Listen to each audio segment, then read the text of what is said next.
Hello, everyone. In our Parsha of Teitsei, amongst other things, the Torah warns us that it is forbidden to welcome into the fold the males of Ammon and Moab.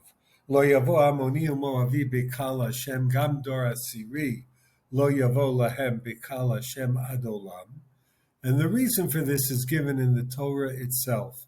Al davar asher lo kidmu etchem balechem uvamayim. They didn't greet you with even food, bread, and water. Baderech b'tzeitchem mimitzrayim, as you were en route from Egypt to Eretz Yisrael. Now, this is somewhat amazing. Ammon and Moab descend from Lot. Lot was known as someone who was machnis orchim. We see this even in Sodom, whose whole environment was antithetical to chesed, to hachnasas orchim. But yet, as Rashi paraphrases it, when Lot welcomes in the malachim who came to Sodom, mi beis Avraham lamad lechazer al ha'orchim.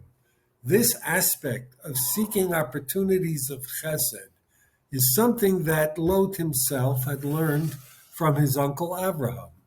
This is an imprint, a stamp of genetic attribute and identity for his descendants for all time to come. So how did it come about that Ammon and Moab failed in the most rudimentary act of chesed and hachnasas orchim? And I think the answer lies in an explanation that Rav Soloveitchik Zatzal gave to a clause in one of the Birchot Kriyat Shema in the morning. We turn to God and ask Him, Rachem Aleinu, to have compassion upon us. And in so doing, we describe Him as Ha'av, our Father, Harachaman, Hamerachem, Rachem Aleinu. We are wont to translate these two descriptions of God as the Rachaman and the Merachem as being one and the same thing. O you, the compassionate Father, please have compassion upon us. But Rav Soloveitchik explains that the Merachem and the Rachaman, while related, are not exactly the same. Merachem is a word in the verbal form. A person who does acts of compassion, acts of chesed. He may do it many times. He may also be someone who at times acts in an exactly polar opposite manner and might be cruel. He might be deaf to the cry of someone who needs his assistance. Yet he has the capacity to do acts of rachmanus and chesed. That's a merachem. The rachaman is not a verbal form, but an adjectival form or adjectival form of the concept of rachmanus. The rachaman almost can't help himself.